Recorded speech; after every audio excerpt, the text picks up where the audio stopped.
यानी दोस्तों, आज मैं आप लोगों के लिए इंडियन नेवी एमआर और एसएसआर के लिए जो है कि जीके का क्वेश्चन लाया हूँ। और उसमें जो है कि जीएस का भी क्वेश्चन है। उसमें जीएस का भी क्वेश्चन है। कुल प्रश्नों की संख्या 20 है, जबकि 10 उसमें जीएस का है और 10 उसमें जीके का है। तो ये जितने भी प्रश्न है प्रीवियस ईयर का क्वेश्चन है। ये क्वेश्चन आने की संभावना 100% रहता है। तो बढ़ते हैं क्वेश्चन की ओर। पहला प्रश्न है, भूगोल के पिता कौन है? भूगोल के पिता कौन है? हिकेटियस, रोमन, न्यूटन, अरस्तु। भूगोल के पिता हिकेटियस हैं। भूगोल के पिता हिकेटियस हैं। बढ़ते हैं अगले क्वेश्चन की ओर। अगला क्वेश्चन है, इतिहास के पिता कौन है? इतिहास के पिता कौन है? आर्यभट्ट, हेरोडोटस, अरस्तु, विलियम। तो इतिहास के पिता हेरोडोटस हैं। इतिहास के पिता कौन है? हेरोडोटस। बी नंबर आंसर सही है। बढ़ते हैं अगले क्वेश्चन की ओर। अगला क्वेश्चन है, ब्रह्म समाज के संस्थापक कौन थे? ब्रह्म समाज के संस्थापक कौन थे? विवेकानंद, एनी, राजा राम मोहन राय, गांधी जी। तो ब्रह्म समाज के संस्थापक राजा राम मोहन राय थे। ब्रह्म समाज के संस्थापक राजा राम मोहन राय। बढ़ते हैं अगले क्वेश्चन की ओर। अगला क्वेश्चन है, रामकृष्ण मिशन के संस्थापक कौन थे? रामकृष्ण मिशन के संस्थापक कौन थे? राय बहादुर, गांधी जी, पटेल जी और विवेकानंद। तो जो है कि रामकृष्ण मिशन के संस्थापक विवेकानंद थे, जिसे स्वामी विवेकानंद भी कहा जाता है और विवेकानंद भी कहा जाता है। बढ़ते हैं अगले क्वेश्चन की ओर। अगला क्वेश्चन है, आज़ाद हिंद फौज की स्थापना कब हुई? आज़ाद हिंद फौज की स्थापना कब हुई? 1945, 1946, 1942, 1943। तो आज़ाद हिंद फौज की स्थापना जो है 1942 में हुई। आज़ाद हिंद फौज की स्थापना 1942 में हुई। बढ़ते हैं अगले क्वेश्चन की ओर। अगला क्वेश्चन है, चंपारण सत्याग्रह कब हुआ था? जो कि गांधी जी को यहीं से महात्मा की उपाधि रविंद्रनाथ टैगोर जी ने दिए थे। जो कि गांधी जी आकर और सत्याग्रह आंदोलन सबसे पहले अपना भारत में कहीं पे आंदोलन शुरू किए थे, तो चंपारण सत्याग्रह आंदोलन से ही स्टार्ट किए थे। तो बढ़ते हैं क्वेश्चन की ओर। तो चंपारण सत्याग्रह कब हुआ था? 1915, 1916, 1913, 1917। तो चंपारण सत्याग्रह 1917 में हुआ था। चंपारण सत्याग्रह 1917 में हुआ था। बढ़ते हैं अगले क्वेश्चन की ओर। अगला क्वेश्चन है, जालियांवाला बाग हत्याकांड कब हुआ था? जालियांवाला बाग हत्याकांड कब हुआ था? 13 अप्रैल 1919, 14 अप्रैल 1919, 16 अप्रैल 1931, 13 अप्रैल 1932। जालियांवाला बाग हत्याकांड 1919 में हुआ था। 13 अप्रैल 1919। 13 अप्रैल 1919। ए नंबर आंसर सही है। ये जालियांवाला बाग जो अमृतसर के पंजाब में पड़ता है, अमृतसर पंजाब में पड़ता है जालियांवाला बाग।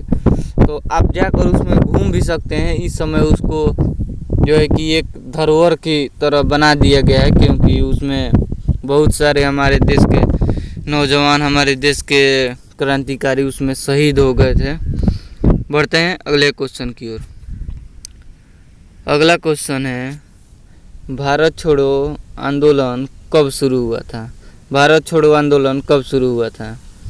1943, 1943, 1944, 1928, 1942।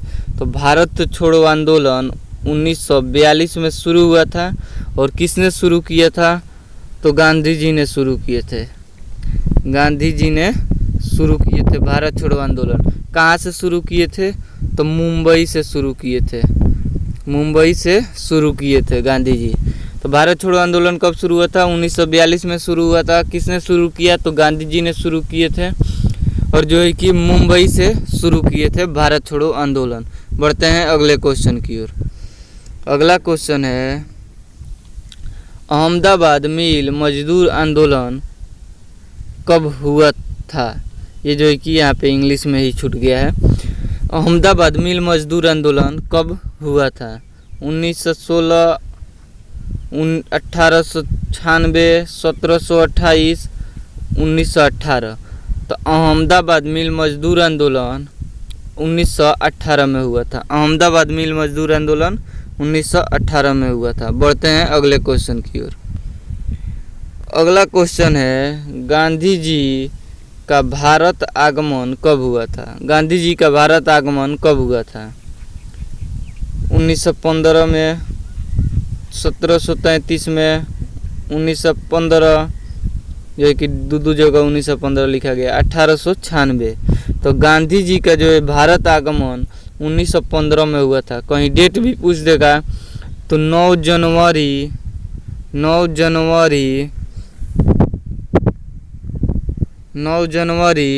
1915 आप बता दीजिएगा। इस दिन को प्रवासी दिवस भी मनाया जाता है। 9 जनवरी को प्रवासी दिवस भी मनाया जाता है। और 1915 में जो है कि महात्मा गांधी भारत आए थे। बढ़ते हैं अगले क्वेश्चन की ओर। अगला क्वेश्चन है, भौतिक के पिता कौन है? जो कि ये जीएस का क्वेश्चन अब शुरू हो गया है, तो जीएस में आप देख लीजिए, ये भी बहुत ही इम्पोर्टेंट क्वेश्चन है। भौतिक के पिता किसे कहा जाता है? भौतिक के पिता किसे कहा जाता है? Newton, Roman, William, Robert. तो भौतिक के पिता जो है कि न्यूटन को कहा जाता है, जिसने गुरुत्वाकर्षण बल का भी खोज किया था। कहीं कहीं पे पूछ देता है बल का खोज किसने किया था, तो भी न्यूटन ने किया था। बढ़ते हैं अगले क्वेश्चन की ओर। अगला क्वेश्चन है, निकट दृष्टि दोष में किस लेंस का प्रयोग किया जाता है? निकट दृष्टि दोष में किस लेंस का प्रयोग किया जाता है? उत्तल लेंस, द्विफोकस लेंस, बाईफोकस लेंस और जो है कि अवतल लेंस। तो निकट दृष्टि दोष में जो है कि अवतल लेंस का प्रयोग किया जाता है। निकट दृष्टि दोष में अवतल लेंस का प्रयोग किया जाता है। बढ़ते हैं अगले क्वेश्चन की ओर। अगला क्वेश्चन है, दूरदृष्टि दोष में किस लेंस का प्रयोग किया जाता है? दूरदृष्टि दोष में किस लेंस का प्रयोग किया जाता है? उत्तल लेंस, अवतल लेंस, अवतल दर्पण, उत्तल दर्पण। तो दूरदृष्टि दोष में जो है कि उत्तल लेंस का प्रयोग किया जाता है। यहाँ पे लेंस होना चाहिए, केवल उत्तल लिखकर हम छोड़ दिए हैं। उत्तल लेंस का प्रयोग किया जाता है। और जो है कि निकट दृष्टि दोष में अवतल लेंस का प्रयोग किया जाता है। अवतल लेंस का प्रयोग, यहाँ पे उत्तल लेंस का प्रयोग किया जाता है। बढ़ते हैं अगले क्वेश्चन के। दूरदृष्टि दोष में उत्तल लेंस का प्रयोग किया जाता है। बढ़ते हैं अगले क्वेश्चन की ओर। अगला क्वेश्चन है, फॉर्मिक अम्ल किस जीव में पाया जाता है? फॉर्मिक अम्ल किस जीव में पाया जाता है? मच्छर, चींटी, मछली, मेढक। तो जो है फॉर्मिक अम्ल जो होता है चींटी के डंक में भी पाया जाता है और बिच्छू के डंक में भी पाया जाता है फॉर्मिक अम्ल, जिसके कारण वो काटता है तो जो है कि आप लोगों को कहीं कहीं पे फूल भी जाता है, गोदरा गोदरा भी हो जाता है। तो वही जो है कि फॉर्मिक अम्ल के कारण ही ऐसा होता है।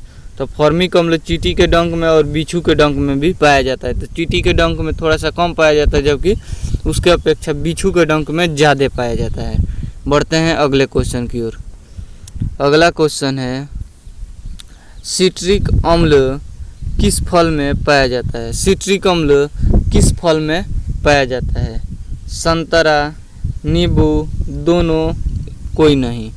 तो जो है कि सिट्रिक अम्ल संतरा और नींबू यानी दोनों में पाया जाता है। सिट्रिक अम्ल संतरा और नींबू दोनों में पाया जाता है। और एक टार्टरिक अम्ल होता है। टार्टरिक अम्ल, एक टार्टरिक अम्ल होता है जो कि इमली और जो है कि अंगूर में पाया जाता है। टार्टरिक अम्ल इमली और अंगूर में पाया जाता है।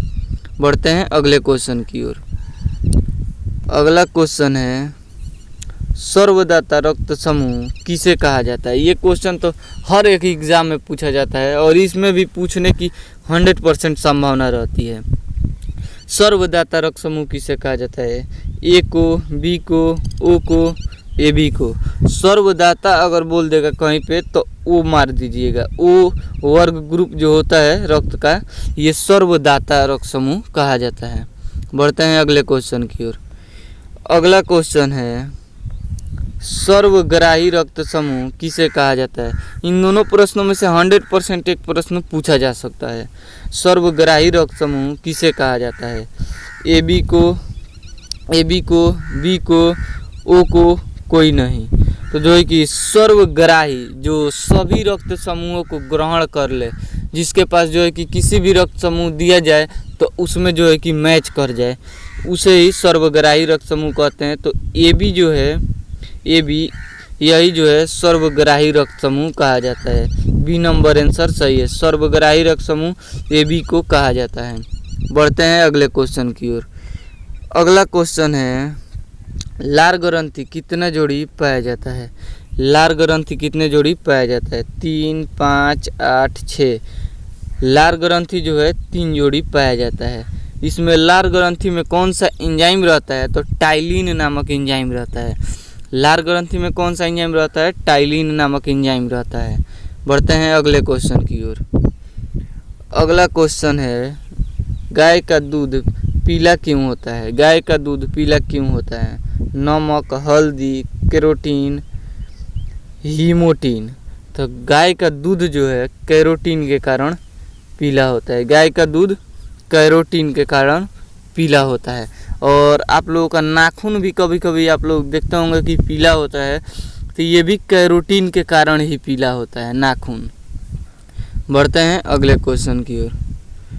अगला क्वेश्चन एंड लास्ट क्वेश्चन है निम्नलिखित में से तंबाकू में क्या पाया जाता है। इन चारों ऑप्शन में से निम्नलिखित में से तंबाकू में क्या पाया जाता है। Nicotine, ethene, ethyl, myth. तो जो है कि निम्नलिखित में से तंबाकू में क्या पाया जाता है, तो निकोटीन जो है तंबाकू में पाया जाता है। निकोटीन तंबाकू में पाया जाता है। कुल प्रश्नों की संख्या 20 था, जिसमें से 10 जीके का था और 10 जो है जीएस का था। तो आप कितना सही किए हैं वो कमेंट बॉक्स में जो है कि कमेंट करके ज़रूर बताइएगा। मिलेंगे नेक्स्ट वीडियो में, तब तक के लिए जय हिंद।